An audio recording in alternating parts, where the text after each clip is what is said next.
Olá, bem-vindos a mais uma videoaula do curso Técnico Integrado em Química.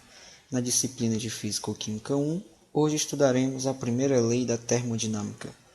Na primeira parte dessa videoaula, nós abordaremos as definições e conceitos, bem como trataremos das implicações da primeira lei da termodinâmica na própria Físico-Química.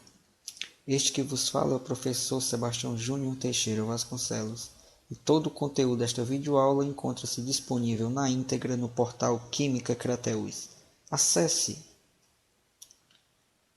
Antes de mais nada, para entendermos a termodinâmica, nós iremos discutir essencialmente a origem dessa ciência e como suas leis estão fundamentadas, destacando, logicamente, a primeira lei. Então, termodinâmica é o ramo das ciências naturais dedicado ao estudo da energia, suas propriedades e transformações no universo. A origem da palavra terme, do grego, calor, e dinamis, poder. Bem, a etimologia da palavra já nos indica essa questão da energia associada especialmente ao calor. A termodinâmica se desenvolveu ao longo da história como a ciência que estuda a energia. A ciência que estuda não só a energia, mas também as suas transformações. Então, tudo isso é verificado desde os tempos da origem da ciência como um todo até a atualidade, onde nós estudamos diretamente a questão do calor e das suas transformações. No passado, a termodinâmica dedicava-se ao estudo e aprimoramento da máquina a vapor, que foi a verdadeira grande origem da ciência. A termodinâmica estudava essencialmente a questão da conversão do calor em trabalho, que é a origem, a finalidade da máquina térmica. Hoje, o desenvolvimento dessa ciência está intimamente ligado à chamada Revolução Industrial e a um avanço como um todo das ciências. Não nos esqueçamos que a grande mola propulsora da Revolução Industrial foi a máquina a vapor e as máquinas mais modernas que posteriormente foram desenvolvidas. Isso só foi possível graças à termodinâmica. E a termodinâmica, à medida que desenvolvia máquinas mais eficientes, ela também se desenvolvia como ciência. A máquina a vapor, como essa ilustração nos mostra, é um dispositivo que converte a energia oriunda do vapor, que no caso é uma energia sob a forma de calor, em movimento, no caso o movimento das diversas peças mecânicas que então poderiam desenvolver diversas atividades. De um modo geral, o que se pode entender da máquina é uma conversão de energia, que a máquina a vapor e as outras máquinas que dela derivaram na antiguidade até hoje, são máquinas que nos permitem extrair, obter trabalho. E é esse trabalho então que desencadeou uma revolução industrial a partir do desenvolvimento dessas máquinas. Muito bem, a máquina a vapor ela pode ser entendida como uma conversora de energia. No caso, o calor oriundo do vapor ele é convertido em movimento. O calor nada mais é do que a energia, é uma forma de energia, um conceito ainda desconhecido no início da Revolução Industrial, quando se tinha a questão da máquina a vapor. E o movimento que nós obtemos nas máquinas, fisicamente esse movimento corresponde a uma forma de energia conhecida como trabalho. E aí então você pode me questionar qual a importância de se estudar isso na atualidade, se nós hoje não temos máquina a vapor, se a máquina a vapor há muito tempo já foi ultrapassada por máquinas muito mais modernas. Bem, isso pode parecer um tanto quanto desnecessário, mas na verdade nós ainda lidamos com máquinas térmicas, não a máquina a vapor propriamente dita, mas máquinas que delas foram derivadas, E essas máquinas na verdade elas estão aí em nossa realidade dia a dia, mesmo que nós não nos demos conta. Uma prova disso, ora, se nós olharmos a matriz energética do planeta em tempos recentes, no caso aqui a matriz de 2012, nós veremos que a grande maioria da composição da nossa fonte de energia mundial corresponde ao petróleo, carbono, que seria biomassa, e gás. Esses três componentes correspondem a combustíveis. Nós ainda somos extremamente dependentes de combustíveis fósseis ou combustíveis oriundos da biomassa. No caso, o gás e o petróleo são os combustíveis fósseis e a biomassa corresponderia então a uma energia renovável. Mas independente de ser renovável ou não, nós estamos falando de combustíveis, ou seja, materiais ou substâncias cuja única finalidade não é outra a não ser produzir calor. Então nós temos ainda hoje, em pleno século XXI, uma matriz energética semelhante à máquina a vapor, que utiliza calor e obtém desse calor diversas fontes de energia. Então basta lembrarmos que os motores a combustível que nós possuímos hoje, a diesel ou a gasolina, que eles na verdade obtêm trabalho, no caso o movimento das rodas de um automóvel ou de uma motocicleta, a partir do calor produzido no interior do motor. Isso se repete a nível mundial. Então, trata-se de um assunto que, embora remeta ao século XVII, século XVIII, século XIX, ele é um assunto extremamente presente em nossa realidade. Entender termodinâmica hoje, entender máquina térmica hoje é algo necessário, é algo extremamente útil para a compreensão não só dessa ciência, mas até mesmo da nossa realidade. Nós somos uma sociedade inteiramente, cuja economia está quase que inteiramente fundamentada na máquina térmica. Bem, a termodinâmica possui 4 leis. Essas leis estão enumeradas conforme a seguir. Temos a lei zero, que é uma lei que trata do equilíbrio térmico. Temos a primeira lei, que é uma lei associada à conservação de energia. A segunda lei, que é uma lei que dita o sentido natural das mudanças. E temos a terceira lei, que é uma lei associada à questão da desordem no zero absoluto. Se vocês observarem a ordem cronológica em que essas leis foram descobertas ou foram elucidadas, você não vai verificar que a ordem cronológica é a mesma ordem da sequência indicada aqui. Na verdade, a segunda lei foi a primeira lei a ser enunciada, porque é uma lei que se associa, no caso da máquina térmica, diretamente ao rendimento das máquinas. Então, quando os construtores e engenheiros começaram a lidar com problemas de rendimento de máquinas não eficientes, foi então que se percebeu que por trás daquelas regras, daquela ciência em desenvolvimento ainda, termodinâmica, existiam leis naturais que regiam aquela transformação de energia e que, por consequência, se aplicava a todo o universo. Então, hoje, essas leis da termodinâmica se aplicam não só à questão das máquinas térmicas ou à questão das transformações de energia, mas se aplicam em diversos ramos onde nós não enxergamos inicialmente energia, como, por exemplo, nas reações químicas. Embora nós não percebamos nas reações de imediato a questão energética, um leigo pode não perceber isso, mas ali sim nós temos energia envolvida. E onde a energia estiver envolvida, haverá então eventos de transformação de energia. Portanto, é o campo no qual a termodinâmica está presente. Então, podemos generalizar e dizer que termodinâmica está presente em tudo, não só nas máquinas térmicas, mas em todos os processos físicos e químicos que acontecem no universo. As leis da termodinâmica são chamadas leis naturais. E o que são essas tais leis naturais?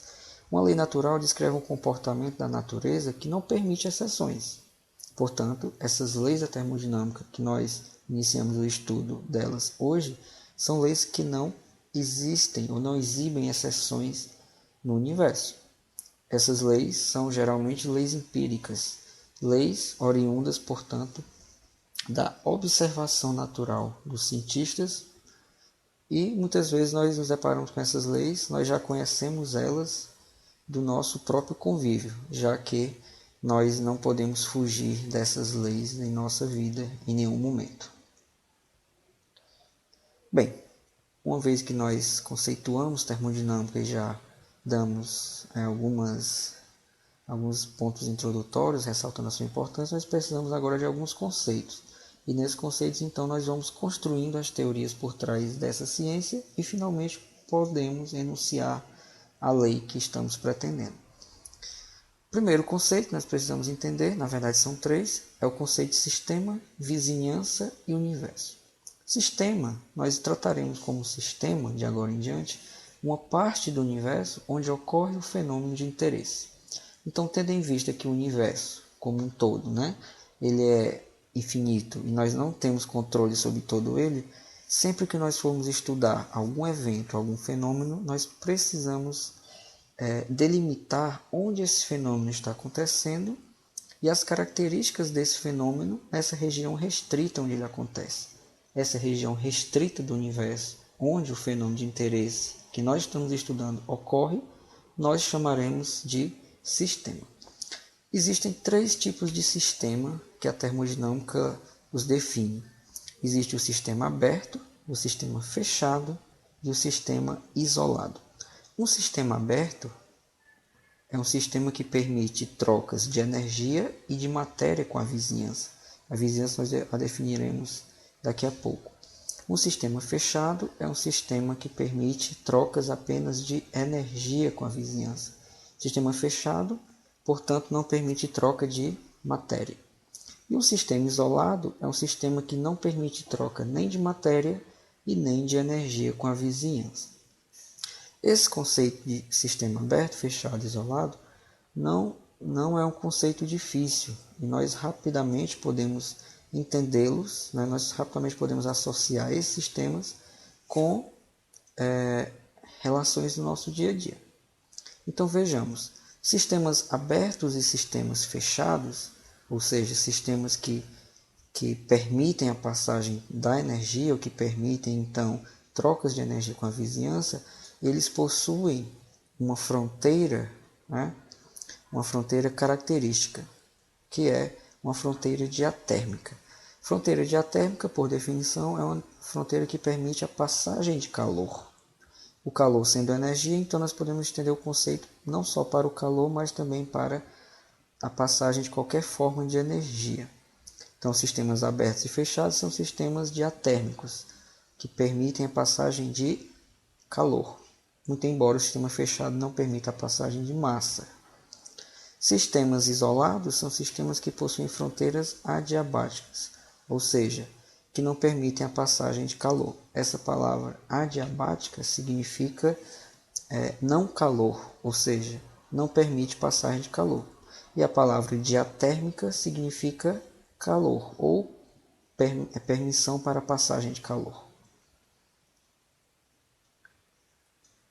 Aqui nós temos então três situações reais de sistemas com as características que nós mencionamos. Então, um becker aberto, por exemplo, é tratado como um sistema aberto.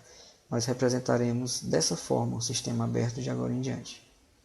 Um sistema fechado pode ser ilustrado como um Erlenmeyer tampado. Então, nós o representaremos dessa forma.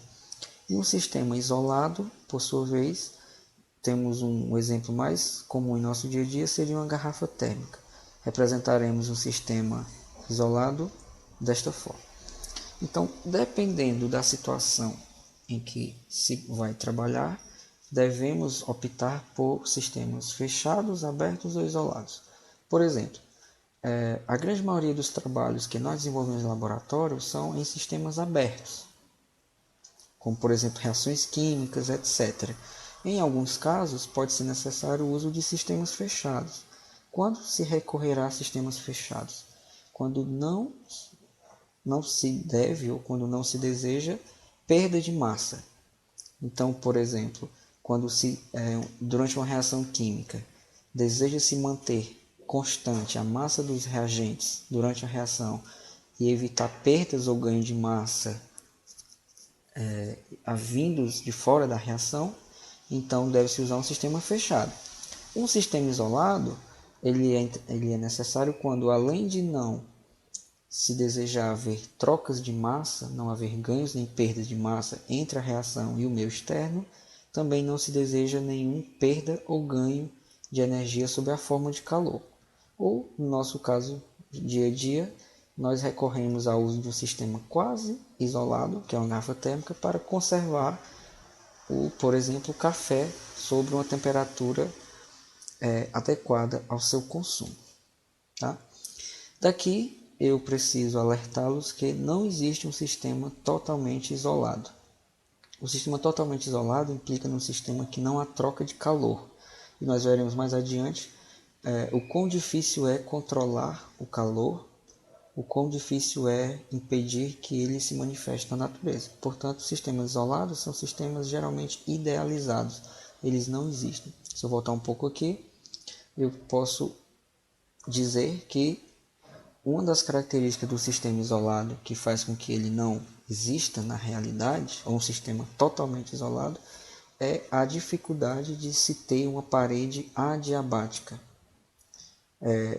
Com substâncias isolantes, como é o caso de alguns compostos, com os quais nós convivemos diariamente, como é o caso da madeira, que é um ótimo isolante, ou mesmo o caso do isopor, nós podemos obter sistemas que que dificultam muito a passagem do calor e podem conservar algumas propriedades do sistema mediante essa dificuldade de troca de calor.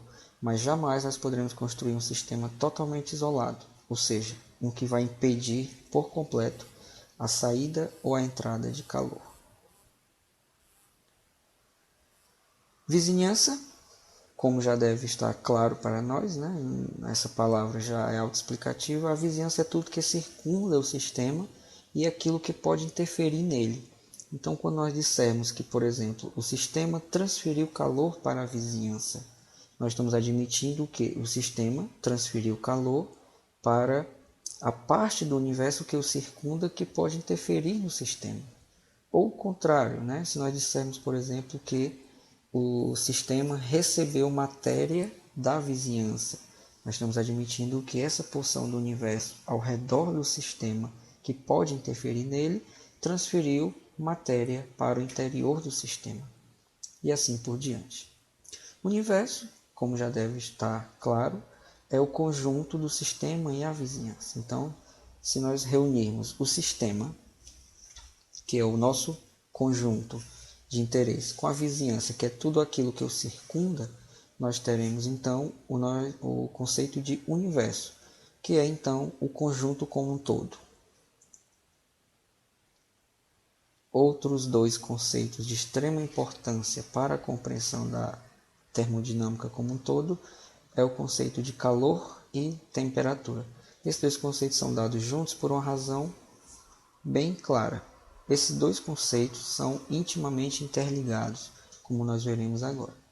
Calor nós definiremos como um fluxo de energia que se manifesta em decorrência de uma diferença de temperatura. Como assim? Vamos entender isso. Olha só.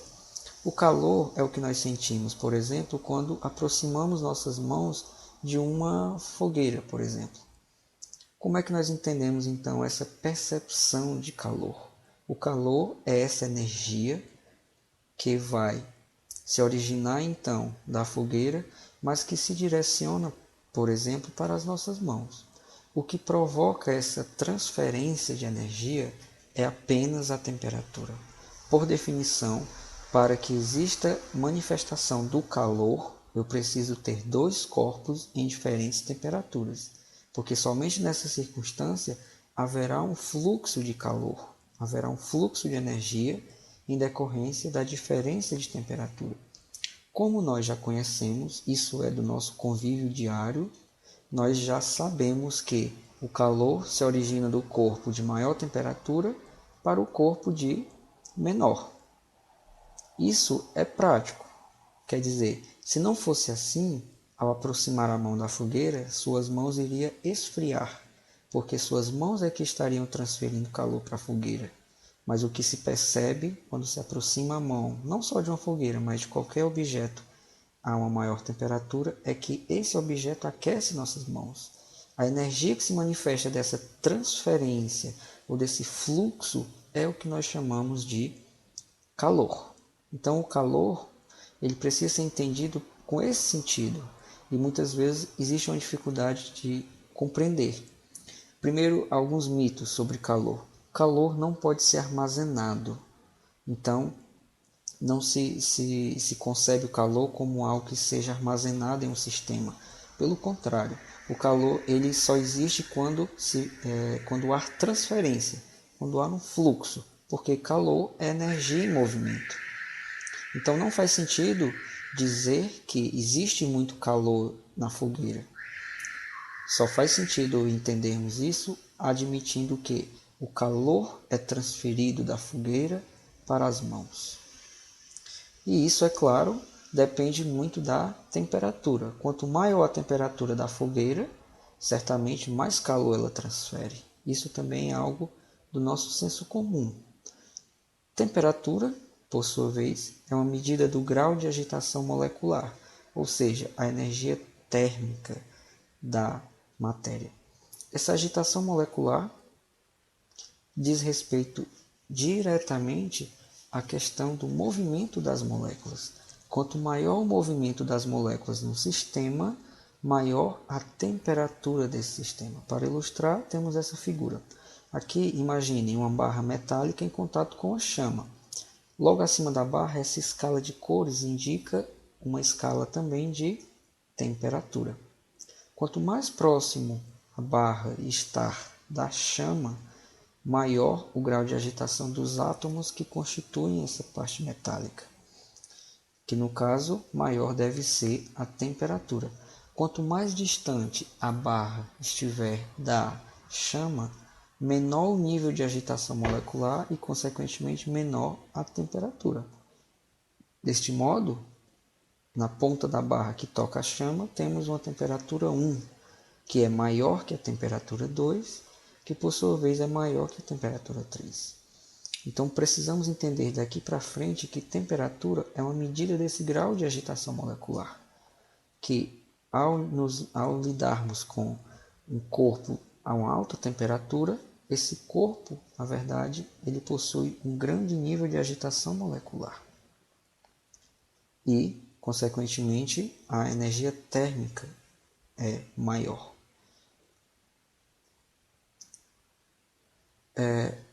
O calor que nós percebemos, que nós sentimos, na verdade, ele é perceptível aos nossos sentidos através de um tipo de radiação, que é a radiação no infravermelho. E olha que curioso, né? Nós podemos enxergar o calor utilizando câmeras especiais que detectam essa radiação no infravermelho. Aqui nós temos, então, uma situação bem curiosa, que é uma xícara recebendo, por exemplo, um líquido quente, pode ser o café. Notem a escala de cores. Quanto mais azul nessa figura, mais frio. E quanto mais vermelho, mais próximo do tom vermelho, mais quente. Então, observem como o calor se espalha. O calor sai da garrafa, né, pelo líquido quente, logicamente, e esse líquido se acumula no fundo da caneca e ele vai aquecendo. Então, nas regiões mais frias da figura, no tom de azul mais escuro, nós temos 25 graus e meio. E na região mais quente, na região com tom de vermelho mais intenso, nós temos então algo em torno de 87,8 graus. Isso é curioso, porque normalmente nós percebemos o calor de outro modo, é pelo tato, não pela visão. Mas aqui nós temos então uma forma de enxergar isso. Se deixarmos esse calor, né, fluir, deixarmos o sistema como um todo durante algum tempo, o que nós percebemos é isso mostrado aqui do lado. O calor tende a se espalhar pelo corpo como um todo e a caneca então passa a adquirir uma coloração que, digamos, é intermediário entre o azul e o vermelho, né? O azul mais frio e o vermelho mais quente. Então nós conseguimos destacar então. Nessa figura, o que é que se percebe? Sobre essa mesa, por exemplo, nós temos uma mesa fria e sobre a mesa uma região mais quente, que no caso é a caneca contendo esse líquido que foi colocado, um líquido a alta temperatura. Isso é algo extremamente interessante se observar, né? E nós podemos então expandir isso para outros ramos. Olha essa figura, que interessante. Nós temos aqui então uma pessoa segurando um lagarto. E nessa figura faz todo sentido aquela discussão biológica sobre animais de sangue quente e animais de sangue frio. Percebam, o ser humano, o mamífero, é um animal de sangue quente, é um animal monotérmico, que mantém a sua temperatura constante em torno de 37 graus. O lagarto é um animal de sangue frio, que não controla a sua temperatura. Então a temperatura do animal é a temperatura do ambiente onde ele se encontra. E percebam aí que contraste. Né? Essa escala de temperatura está em Fahrenheit, então 90, 100 Fahrenheit é mais ou menos a temperatura do corpo humano. Né? Percebam isso, né? Percebam o quão interessante isso é. Né? Que aí nós temos então o corpo humano irradia calor, perdão, e a temperatura dele é maior. O corpo do animal, no caso o lagarto, ele possui uma temperatura menor, então ele possui uma tendência a receber calor. Entre esses corpos nós temos então que a mão do ser humano está aquecendo o lagarto. Então deve ser bastante confortável para esse animal ficar aí na mão desse ser humano, sendo que o ser humano está aquecendo o corpo desse animal. E fica evidente então aqui, tanto por vias puramente físicas, como por vias biológicas, a questão de que o calor se manifesta na natureza, mas fluindo, no caso do corpo de maior temperatura, né, transferindo calor para o corpo de menor. Mas esse calor não está armazenado, ele só se manifesta quando então há um fluxo de energia, conforme a definição que nós vimos. Outro conceito de extrema importância em termodinâmica é o conceito de trabalho. Trabalho, fisicamente, é uma energia associada ao movimento contra uma força oposta. Só há trabalho quando há movimento contra uma força oposta. Então, quando uma pessoa empurra um objeto sobre o chão, qualquer que seja, existe a realização de trabalho. No caso, o movimento de qualquer objeto contra o chão, contra a superfície, é sempre um movimento forçado, porque existem forças que são contrárias a esse movimento, como, por exemplo, a força de atrito. A energia que se deve aplicar para provocar esse movimento contra a força oposta depende, é claro, do peso desse objeto, depende, é claro, da distância que se deseja deslocar esse objeto e depende também do ângulo no qual se deseja deslocar esse objeto, de tal forma que a física nos fornece essa relação como uma relação que permite o cálculo do trabalho, ou seja, trabalho é igual a força de deslocamento vezes a distância que se deseja deslocar por um produto do cosseno do ângulo no qual a força é aplicada em relação à superfície, ao plano inclinado na qual esse objeto se desloca.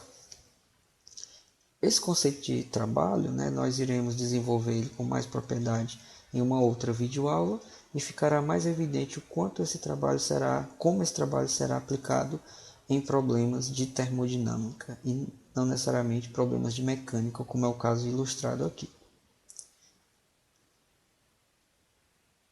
O outro ponto de extrema importância que nós desejamos abordar aqui, do ponto de vista molecular, a diferença entre calor e trabalho. Então, além da diferença mecânica que nós já discutimos, uma diferença em termos moleculares. Nós podemos dizer que o calor é um tipo de energia desordenada. Quando o calor se manifesta, ele se manifesta como um movimento molecular. E esse movimento molecular ele não é organizado. Quer dizer, as moléculas, sob a influência do calor, elas se deslocam de modo aleatório e desorganizado. Portanto, o calor não pode ser utilizado para deslocar um objeto, já que para deslocar um objeto, eu preciso deslocar todas as moléculas em uma única direção. O trabalho é uma forma de energia que, ao se manifestar, ela se manifesta como uma energia organizada. Comparativamente ao calor, enquanto que o calor promove um movimento molecular caótico, desorganizado em todas as direções, o trabalho permite um movimento molecular organizado em uma direção preferencial. Portanto, por meio do trabalho é possível deslocar um corpo. É possível deslocar todas as moléculas de um objeto em uma única direção. Neste momento eu peço que vocês observem com atenção essa diferença e Guardem então esse conceito, pois ele será brevemente necessário para introduzirmos outros conceitos mais adiante. Bem, chegamos então à nossa primeira lei a ser introduzida, a Lei Zero da Termodinâmica.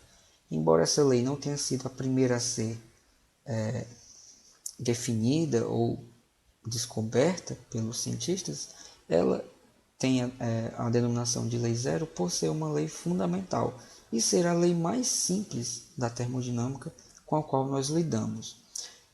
A Lei Zero diz que dois corpos em diferentes temperaturas, quando postos em contato, trocarão energia sob a forma de calor até alcançarem uma mesma temperatura, situação de equilíbrio térmico. A Lei Zero da termodinâmica é uma velha conhecida nossa. Diariamente nós lidamos com essa situação. Quando você deseja aquecer água numa panela, por exemplo, você faz uso da Lei Zero. Quando você deseja resfriar um copo de suco usando cubos de gelo, você também faz uso da Lei Zero, porque a Lei Zero estabelece que corpos em diferentes temperaturas vão trocar energia sob a forma de calor, quando postos em contato, lógico, e até alcançarem uma temperatura comum. Então, se você deseja resfriar um suco até próximo de 0 graus Celsius, você coloca gelo. O gelo da sua geladeira deve estar aproximadamente a 0 grau. Então, ele vai absorver o calor que está presente no seu suco, retirando o calor do sistema e, logicamente, então, resfriando ele até uma temperatura que lhe for mais agradável. Esse é um conceito muito simples, muito fácil de ser entendido com situações práticas das mais diversas no nosso dia a dia. Portanto, não é um conceito difícil. Outra forma de se enunciar a Lei Zero da termodinâmica é dizendo que o calor flui espontaneamente do corpo de maior temperatura para o de menor temperatura, até que ambos alcancem a mesma temperatura. Isso aqui também é algo muito prático no nosso dia a dia, é algo muito comum. Todos nós sabemos que se tocarmos a superfície quente, nossa mão irá queimar ou aquecer, simplesmente porque a nossa mão mais fria receberá o calor transferido da fonte quente. Se tocarmos uma região fria, a nossa mão irá resfriar, porque agora a nossa mão é quem transfere a energia, no caso o calor, para a fonte fria. Ou seja, quanto maior a temperatura de um corpo, maior a sua tendência a transferir calor. E essa transferência de calor ocorrerá sempre do corpo de maior temperatura para o corpo de menor temperatura. Então temos uma ilustração aqui para a Lei Zero da termodinâmica. Vejamos. Em azul nós temos então um corpo a uma baixa temperatura, T1, e em vermelho um corpo a uma maior temperatura, T2. Admitimos então que T2 é maior que T1. Observem que o nível de agitação molecular do corpo em vermelho, na temperatura 2, é bem maior do que o corpo em azul, na temperatura 1. Isso está em concordância com o próprio conceito de temperatura, que nós já definimos. Ou seja, o corpo de menor temperatura possui menor nível de agitação molecular. O corpo de maior temperatura possui maior nível de agitação molecular. Quando esses corpos forem postos em contato, o que a Lei Zero da termodinâmica estabelece é que haverá uma transferência de energia sob a forma de calor do corpo de maior temperatura para o corpo de menor temperatura, ou seja, do corpo em vermelho para o corpo em azul. Essa transferência de energia irá ocorrer, como a lei define, até uma situação em que os dois corpos tenham a mesma temperatura. E para que os corpos tenham a mesma temperatura, logicamente, eles terão o mesmo nível de agitação molecular. Então, o que a Lei Zero nos mostra é que a dispersão dessa energia molecular, ou a dispersão dessa energia térmica, ocorre sempre do corpo de maior agitação molecular para o corpo de menor. Ou seja, o corpo de maior agitação, maior temperatura, transfere parte da energia que possui para o corpo de menor temperatura, e essa transferência se dá sob a forma de calor. Portanto, calor e temperatura são entidades extremamente interrelacionadas, cujos conceitos são fundamentais E agora que nós temos esses conceitos, podemos então estabelecer outras relações e outras situações da própria termodinâmica. Outra forma de enunciar a lei zero da termodinâmica é essa colocada aqui. Se um corpo A está em equilíbrio térmico com o corpo B e o corpo B está em equilíbrio térmico com o corpo C, então a temperatura de A é a mesma de C. Trata-se de uma relação também conhecida nossa, nós podemos verificar isso no nosso dia a dia e aqui ela está ilustrada. Então imagina, temos um corpo A na temperatura A e um corpo B na temperatura B. Se o corpo A está em equilíbrio térmico com o corpo B, significa que os dois têm a mesma temperatura. Se esse mesmo corpo C estiver em equilíbrio térmico com o corpo, se esse mesmo corpo B estiver em equilíbrio térmico com o corpo C, significa que ambos têm a mesma temperatura. O que a lei zero estabelece, e é algo lógico, corriqueiro, nós percebemos isso no nosso dia a dia, é que se esta situação acontece, então A tem a mesma temperatura de C. Quer dizer, conhecendo a temperatura de um corpo, eu posso relacionar a temperatura de um outro corpo. Porque percebam, A eu relaciono com B, B eu relaciono com C. Não existe uma relação direta entre A e B. Percebam que A e B não estão em contato. A e B não estão em equilíbrio térmico, como nós podemos ver. Mas pelo fato da primeira lei, da lei zero, ser uma lei válida, aplicável a todo o universo, nós podemos dizer com toda certeza que a temperatura do corpo A é a mesma do corpo C. E essa relação está intimamente ligada à questão do funcionamento de termômetros. Um termômetro no sistema, para ele funcionar, ele precisa entrar em equilíbrio térmico com aquilo que ele está medindo. Então nós temos aqui uma ilustração de como foi construída, por exemplo, a escala Kelvin temperatura. Percebam, na primeira situação, a escala Celsius.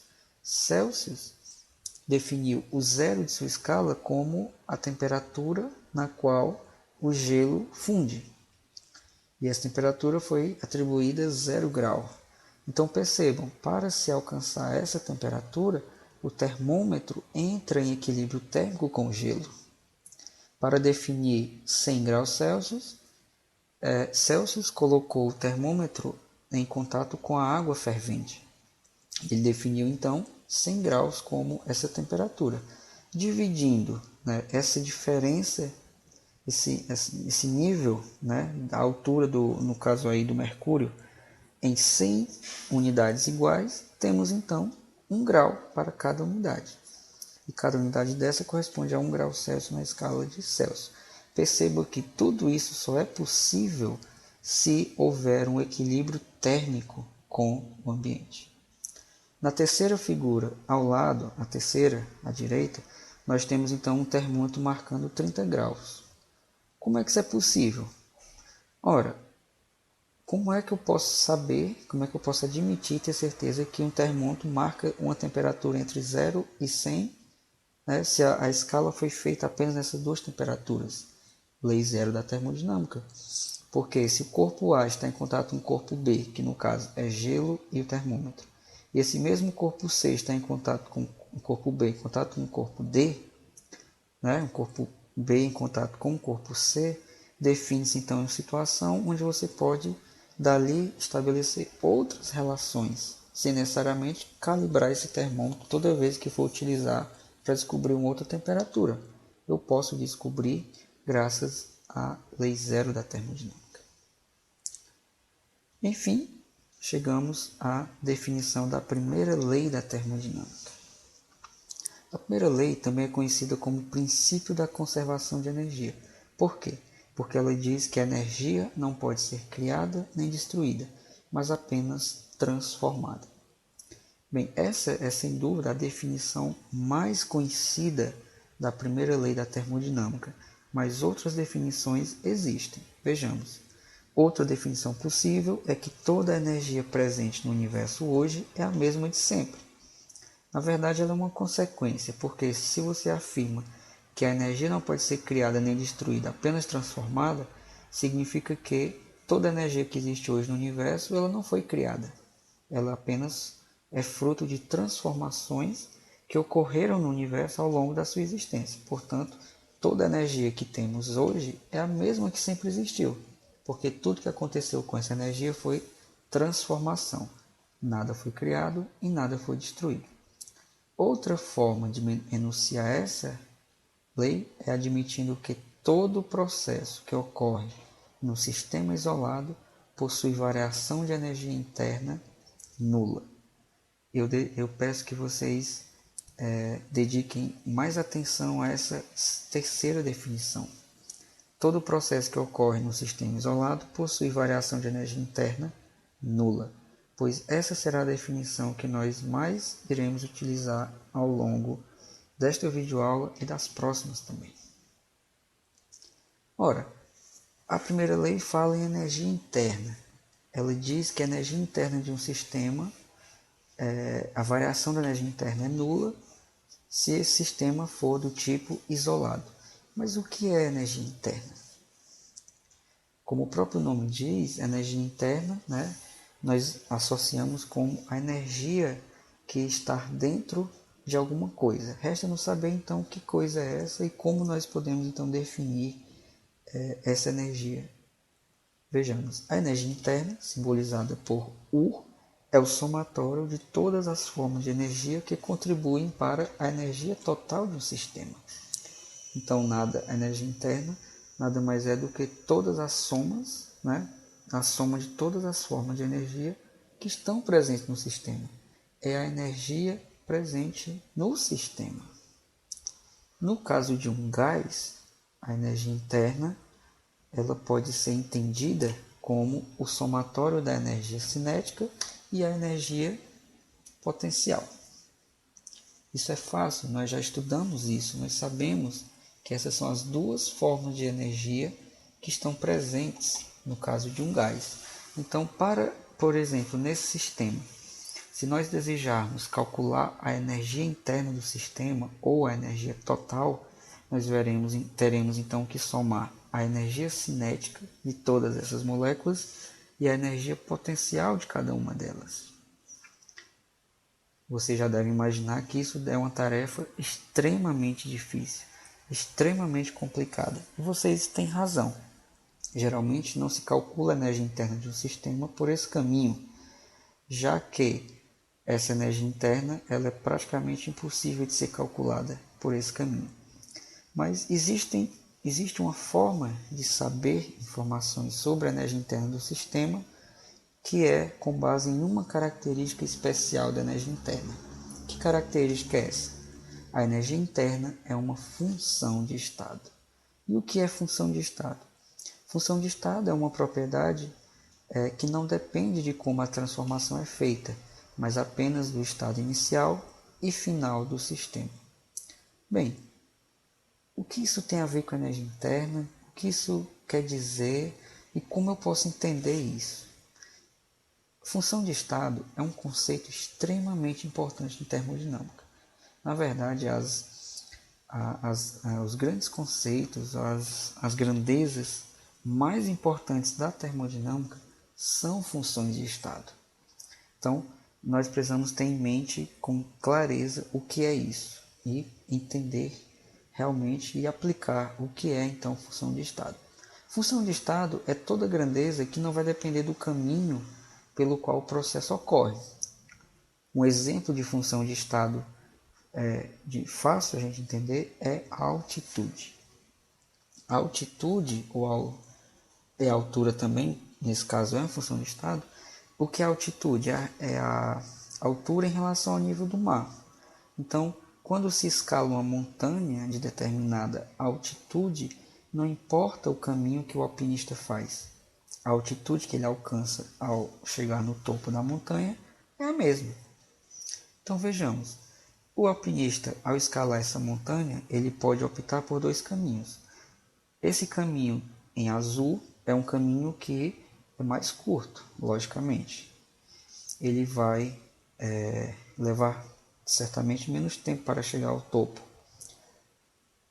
Mas Mesmo que ele opte por outro caminho, que no caso é o caminho em vermelho, ao chegar ao topo da montanha, ele terá alcançado a mesma altitude.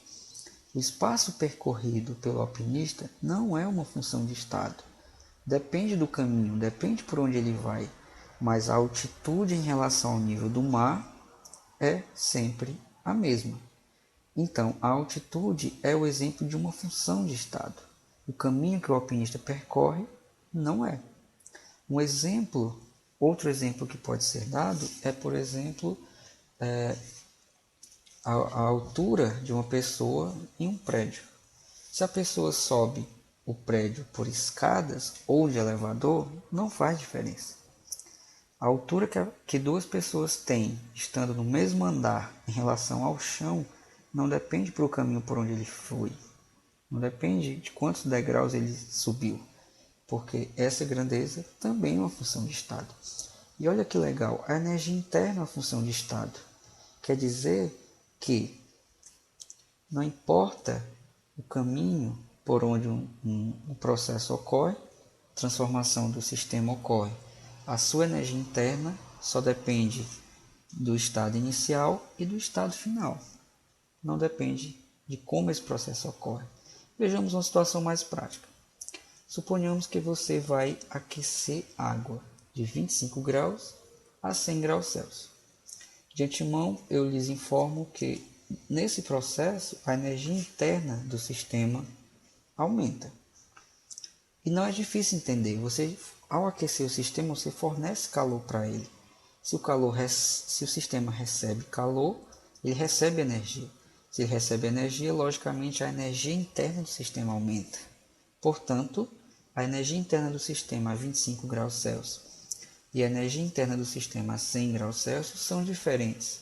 A energia do sistema a 100 graus é maior que a 25 graus. Ora, nós podemos então, nós não podemos calcular a energia interna do sistema em cada ponto, mas nós podemos calcular a variação de energia interna, o ΔU. O que é o ΔU? É a energia interna no final do processo menos a energia interna no início do processo. Ou seja, ΔU é igual à energia interna a 100 graus menos a energia interna a 25 graus. Isso é algo simples de entender, isso é algo que certamente vocês entenderam. Agora, imagine que em vez de aquecer a água uma única vez de 25 graus a 100, uma pessoa tem optado por esse caminho. Qual é? Primeiro, aquece essa água de 25 graus a 50. Depois, a água é aquecida de 50 a 75 graus. E, finalmente, de 75 graus a 100 graus. Perceba que nesse outro processo, o ponto inicial do sistema, ou seja, a água a 25 graus, e o ponto final do sistema após o processo, ou seja, a água a 100 graus, ele é o mesmo do primeiro caso. Mas aqui nós temos então o processo ocorrendo em etapas. Nós temos a água a 25 graus com a sua energia interna, a água a 50 graus com a sua energia interna, a água a 75 graus com a sua respectiva energia interna e finalmente a água a 100 graus. Ora, esse processo foi executado em mais etapas, mas mesmo assim a variação de energia interna ela é igual à energia interna 100 graus menos a energia interna 25 graus, ou seja, a energia interna final menos a energia interna inicial. Isso só é possível de ser dito, isso só se pode dizer isso porque a energia interna é uma função de estado, ou seja, não depende do caminho. Não importa se ao aquecer a água de 25 graus a 100 nós fazemos isso de uma única vez ou se nós fazemos isso por etapas. No final, a variação de energia interna será sempre igual à energia interna final e à inicial. E nos dois casos será o mesmo valor, porque a energia interna não depende do caminho do processo, ela depende apenas do estado final e inicial. Se nós colocarmos isso em um gráfico, vejamos, temos aqui um gráfico onde na ordenada colocamos a temperatura e na abscissa nós colocamos então o tempo. Nós associamos então a temperatura do sistema com o tempo de aquecimento. Ora, se nós aquecermos o sistema, aliás, nós relacionarmos o ponto inicial e o ponto final desse sistema e seguirmos um caminho de aquecimento por uma única etapa, nós temos então a energia interna sofrendo dessa transformação que nós indicamos o 1, né? Que é a energia interna da transformação 1. Esse caso aqui é o primeiro caso ilustrado anteriormente, onde o aquecimento é feito por uma única etapa. O segundo caso, que foi feito em várias etapas, é esse indicado na sequência, ou seja, primeiro aqueceu-se a água a 50, depois a 75 graus e finalmente 75 aqueceu-se a 100. Então aqui nós temos a transformação 2. Em ambos os casos, a variação de energia interna por o caminho 1 é a mesma do caminho 2, porque a energia interna não depende de como o processo é feito, depende apenas do estado inicial e final do sistema. Bem, feito isto, nós temos então como consequência direta da primeira lei que, se nós realizarmos um processo num sistema isolado, a variação de energia interna é nula, como foi dito. O exemplo mais simples que podemos mostrar é: imaginem, em um sistema isolado, indicado na sequência, temos um plano inclinado, onde nós fazemos então uma bola rolar. Então percebam, no início do processo, nós temos a bola no topo da rampa, indicamos a energia interna da bola como U1. Essa bola certamente possui uma certa quantidade de energia cinética e uma certa quantidade de energia potencial, e o processo ao qual essa bola está submetido é descer a rampa. Ao final da rampa, certamente essa bola possui uma energia cinética final e uma energia potencial também final. O que a primeira lei nos diz? Que todo e qualquer processo que ocorre dentro de um sistema isolado, ele ocorre sem variação de energia interna. Sem variação de energia interna, por quê? Porque ele diz que a variação de energia interna é nula. Se a variação de energia interna é nula, isso ocorre se e somente se a energia interna final for igual à energia interna inicial.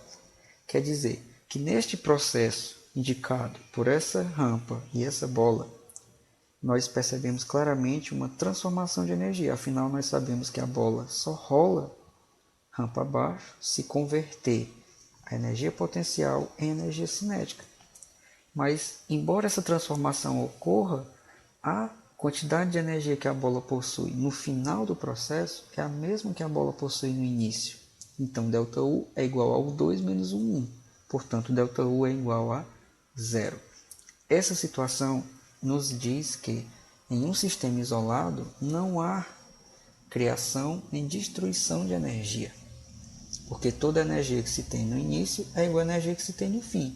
Então, tudo o que pode acontecer dentro do sistema isolado é transformação de energia. Nunca haverá criação nem destruição.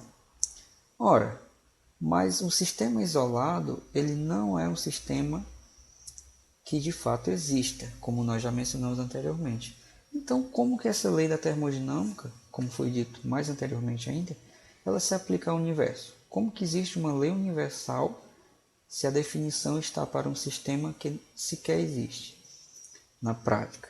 Aí vem então uma das afirmações mais importantes da termodinâmica, um dos conceitos mais importantes e impactantes em nossa vida, que é: o universo é um sistema isolado. O universo no qual nós estamos, no qual nós vivemos, ele é um sistema tão extenso, e nós somos seres que orbitamos um planeta tão diminuto em relação ao universo como um todo, que a ciência considera o universo como um sistema isolado.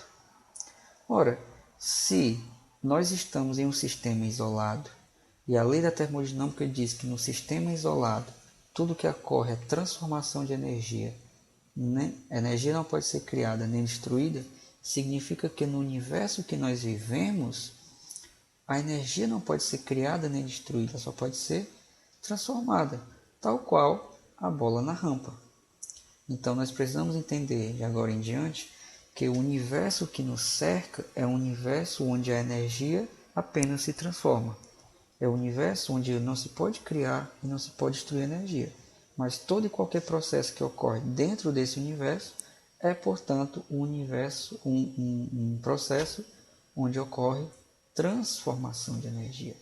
E isso é algo de extrema importância nas nossas vidas como um todo e, é claro, para a termodinâmica.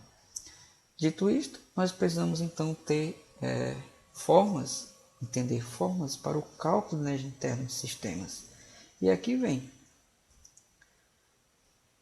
Empiricamente, descobriu-se que toda variação de energia interna de um sistema ela é igual ao somatório do calor e o trabalho. Bem, isso é uma relação empírica, ou seja, ela foi descoberta experimentalmente. Mas, com base nos conceitos que nós já temos de calor e trabalho, e também de energia interna, fica fácil entender.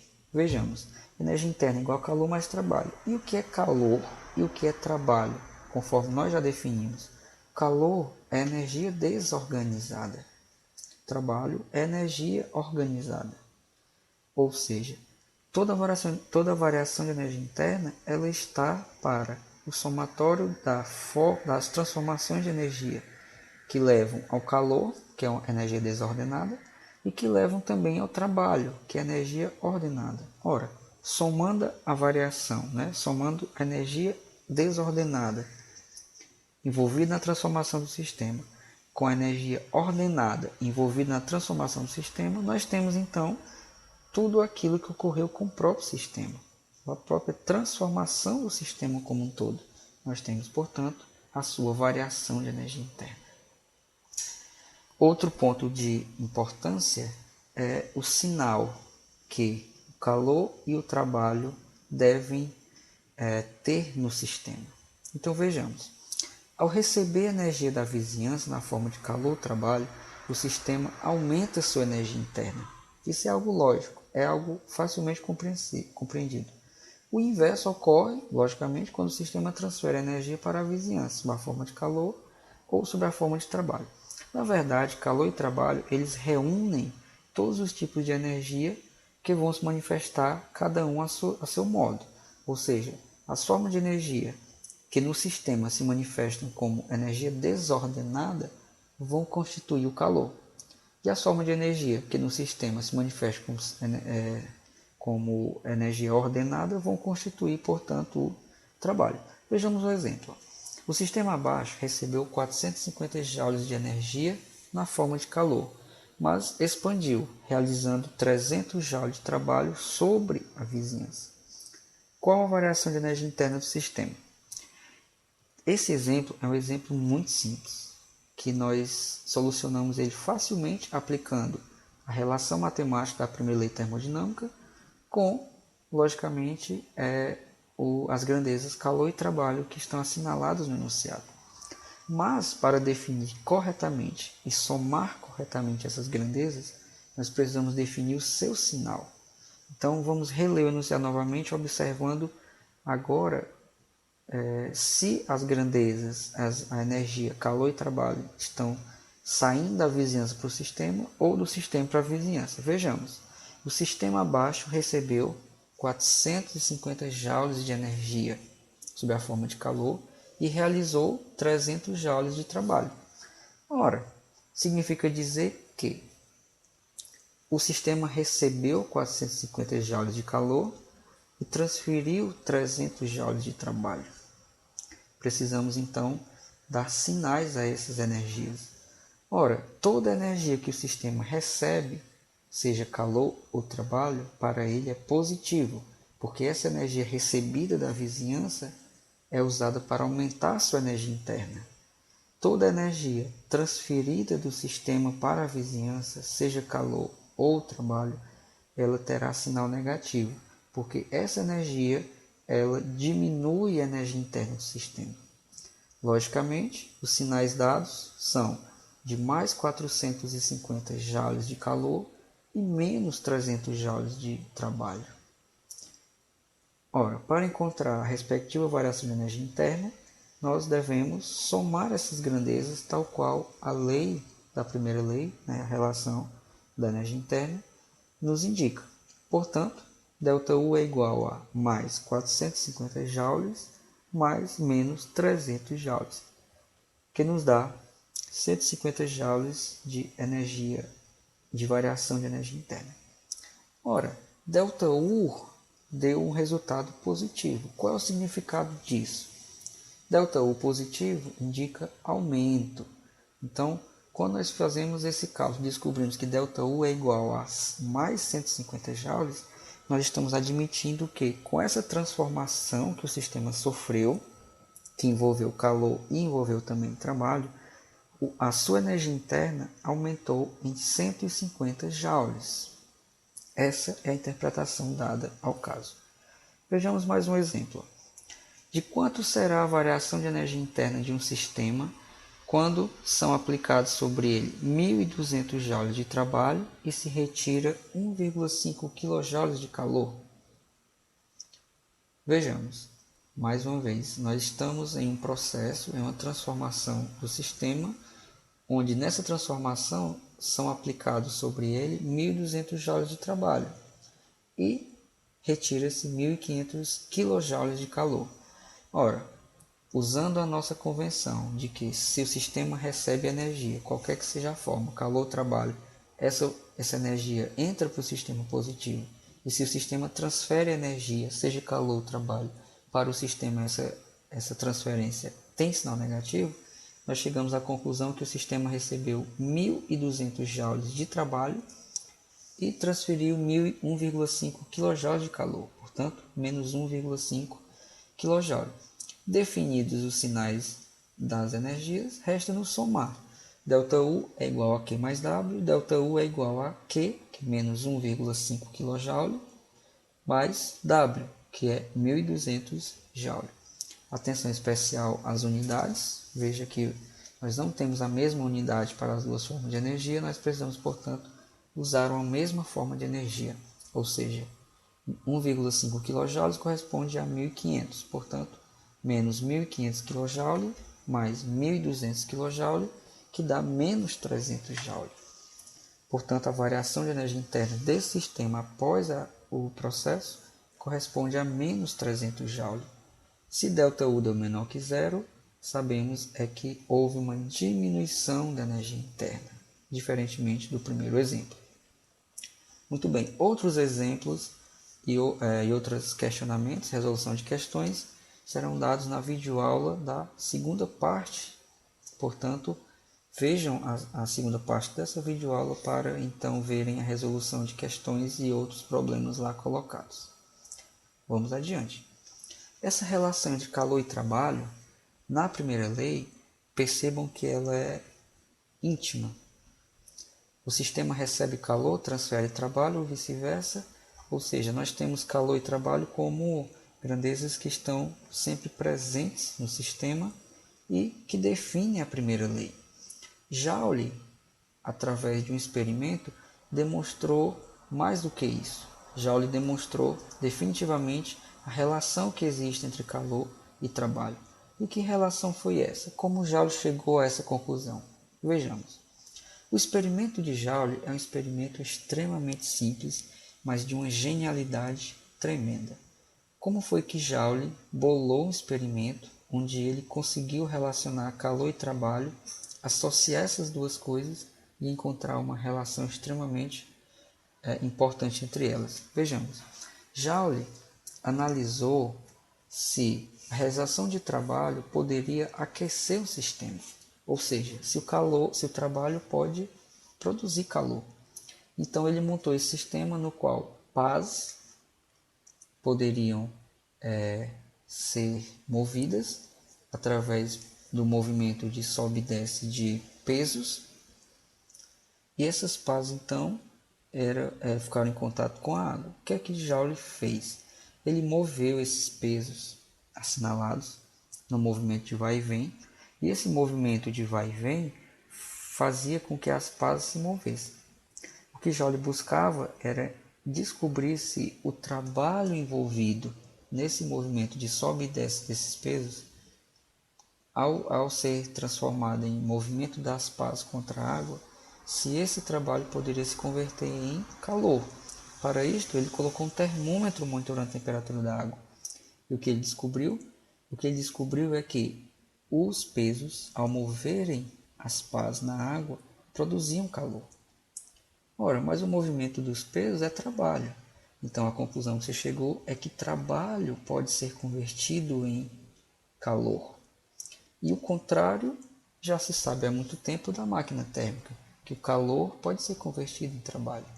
Então, a conclusão que Joule chegou é que calor e trabalho são entidades interconversíveis, ou seja, é possível converter o trabalho em calor e também o calor em trabalho. Na verdade, calor e trabalho são duas formas de energia que, embora distintas, elas mantêm entre si relações. E essa relação entre calor e trabalho é o que está expresso na primeira lei. Porque na primeira lei nós vemos que a variação da energia interna ela é igual a calor e trabalho, ou seja, a energia interna do sistema ela se manifesta ou como calor ou como trabalho quando esse sistema sofre transformações. Em homenagem ao trabalho de Joule, a unidade no Sistema Internacional para a Energia é Joule, o seu próprio sobrenome. E um Joule equivale a 4,18 calorias, que calorias é uma outra unidade de energia também até mais conhecida nossa, já que geralmente está associada, está presente ali nos alimentos. Bem, essas são as referências utilizadas para esta videoaula e eu também as recomendo para consulta e agradeço a todos pela atenção.